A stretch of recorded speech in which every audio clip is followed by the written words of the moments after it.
বাবা, বাড়ির থেকে যেই বেরিয়েছি আর অমনি ঝমঝম করে বৃষ্টিটা নেমেছে। এই তোরা ছাতাগুলো কোথায় রেখেছিস রে? পেছনের দিকটাতে? এই শোন না প্রিয়াঙ্কা, আমার ছাতাটাও একটু মেলে রাখ।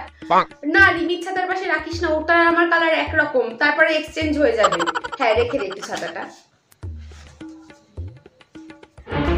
আজকে জানিস কি হয়েছে? আমি যখন রাস্তা দিয়ে আসছি দেখি কি মানে বৃষ্টির মধ্যে এত বড় একটা সাপ রাস্তা দিয়ে একদম ক্যালক্যাল করতে করতে চলে গেছে। আমি তো দেখে মানে ভয়ে আমি কোন দিকে যাব, তার মধ্যে ওদিক থেকে একটা বাইক এসে এমন ধরে চালালো বাইকটা, মানে এত অসভ্যের মতো ওরা বাইক চালায় জলের মধ্যে। প্রায় পুরো দেখ আমার কি হয়েছে, আমার ইয়েটা চুড়িদারের প্যান্টটা দেখ কি অবস্থা করেছে। এটা না কি বলবো, বৃষ্টির মধ্যে একটু আস্তে চালাতে পারে তাও চালায়। ভাই আজকে বৃষ্টির জন্য পরপর 3টে ক্লাস অফ, ম্যাম আসতে পারিনি জানিস। আজকে ম্যাথ ক্লাস হবে না? ম্যাম আসেনি বৃষ্টির জন্য? কি ইংলিশ ক্লাসও হবে না?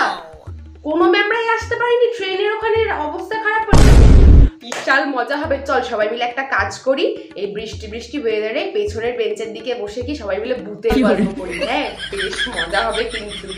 চল চল চল।